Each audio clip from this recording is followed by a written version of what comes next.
Hello and welcome to this edition of Campus Life. We're your hosts, Josh Calvert and Melissa Cook. There are various aspects of campus life here at Southern Arkansas University, and Melissa's going to tell us about the ones we're going to talk about today.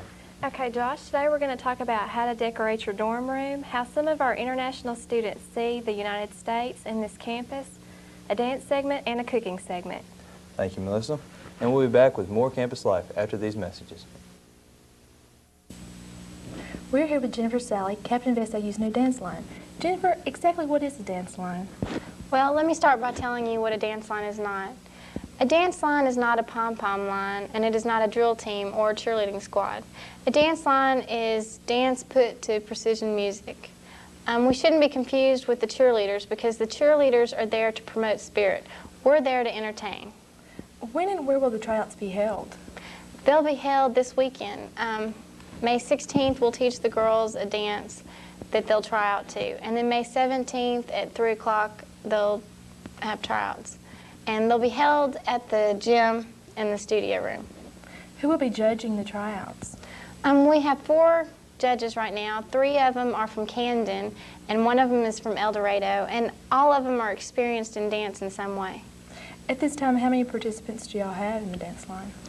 Around 22 are signed up right now, and we still have people calling, so I would say that there's probably going to be around 30 girls trying out. How many will be on the original dance line? We hope that there will be 12, including Tara and myself. Okay. Where will the dance line perform? We hope to perform before football games and during the halftime at basketball games. And we also hope to perform at some of the school functions such as Parents' Day and Spring Fling and Homecoming. Are there any requirements that the girls have to meet in order to be on the dance line? There are no requirements as far as trying out. Anyone is eligible to try out for the dance line. But as far as who makes it, we hope to have girls that have some dance experience. Some of the girls that are trying out right now, there's a few that haven't had any whatsoever. But most of the girls that are trying out have had at least 15 years to 5 years. Okay. Jennifer's now going to show us the tryout dance to Push It. So all you fly mothers, get on out there and dance. Dance, I said.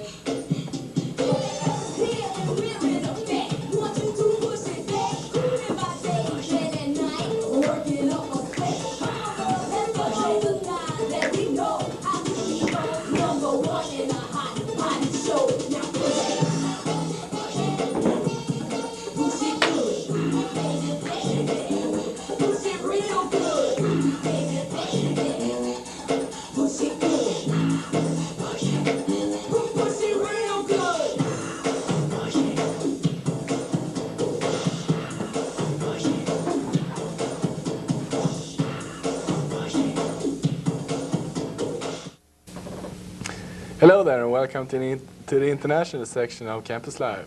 My name is Anders Nyström and this is Mats Hellgreen. We are both from Sweden, and a third contribution to this international perspective viewpoint is Yuki Inoue from Tokyo, Japan. We're going to talk about the expectations, differences in colleges, schools, and culture, differences in culture. Please, Yuki, what was your expectations when you came here? Before I came here about a year ago, I was just thinking America equals dangerous and gun shooting is everywhere, anytime, every day. But here it's more peaceful than I was expecting. How about Mats? My expectation was more what I built out from watching movies, American movies all the time, and I thought it would be more like that. I didn't expect it to be any place that looked like this. I've seen Los Angeles and New York on movies, and I thought that was USA, more or less. Yeah, I didn't thought there would be so many restrictions either from religion, different kinds of things. But obviously they say that Magnolia is in the middle of the Bible Belt, so I think you have to just adjust to what you come to. What about schools then, universities? Is there any differences between Japanese universities, American? Comparison with this university, I think it's about the same. Like Japanese colleges are easy to get in, difficult to get into, and very easy to graduate. And this school is not, people are not that picky to study or anything, easygoing. How about Swedish?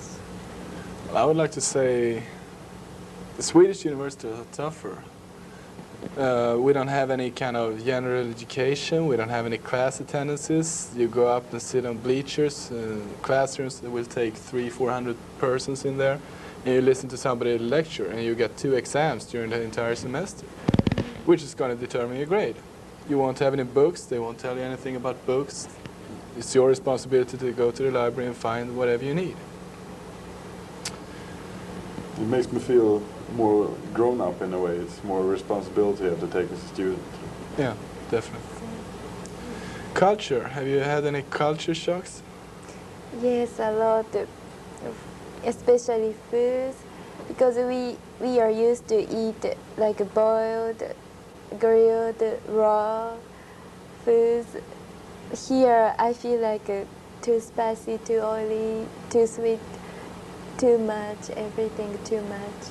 How about the comparison with the Swedish foods? Yeah, I feel whatever? the biggest shock I got was when I saw the coffee when I came here. I wanted stronger and more caffeine in it than it is here. It was a problem with headaches for a couple of months in the beginning, but I've started to get used to it now. But I can't wait till I get real coffee again. But that's one of the biggest differences culture-wise. The fried food was also a big shock for us. We don't have that much fried food. We don't eat that much meat, not that much sugar in our food. And the way people aren't so used to see foreigners here, I guess, as in Europe, where countries is mingling more. It's more a surprise that a foreigner is around, or in some way, it's more special, and it's people ask more questions and stuff.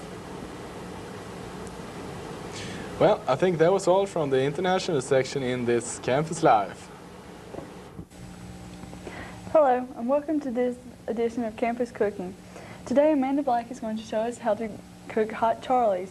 Mexican food is becoming more increasingly popular, and this is just one example of a fast, easy way that you can enjoy some.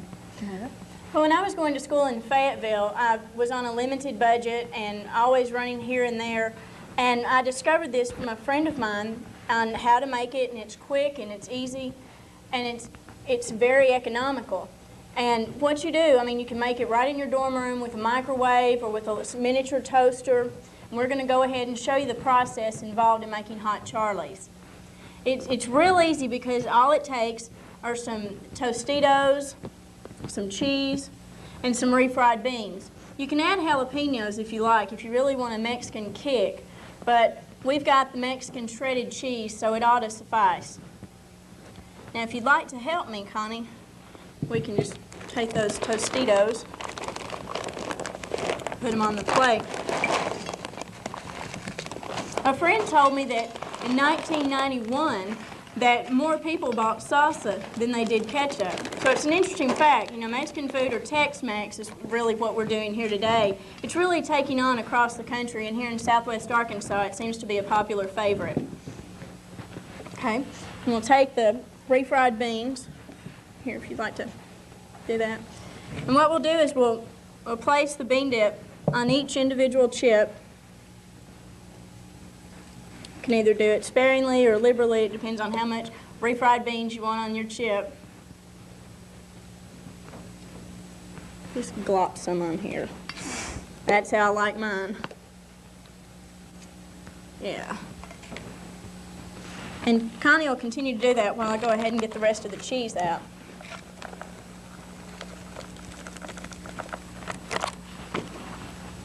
So what's your favorite Mexican food? Oh, I don't know. I like burritos. Well, this is comparable, I guess. And we'll go ahead and sprinkle the cheese on it. Here, I'll get these for you. And this is I think we got everything here for under $3. Now that's if you're bargain shopping, because these were on sale. Our chips, we got those on sale, and we opted for the generic refried beans rather than the vegetarian refried beans. That was a dime more. And I'm a poor, struggling college student, and I'm going to cut those corners where I can, as I'm sure most students do, especially with that tuition increase that we're going to see at SAU next fall.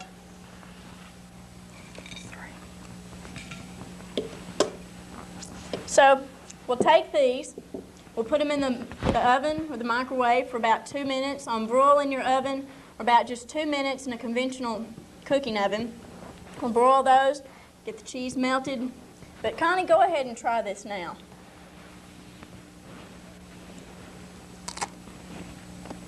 It's very good. Thanks for joining us on Campus Corner, and stay tuned for more Campus Life. Thank you for watching this edition of Campus Life. Next week we will be discussing how to stay in shape while eating cafeteria food, and does the Student Government Association really control your education, and is alcoholism on the Southern Arkansas University campus abundant? Thank you and good evening.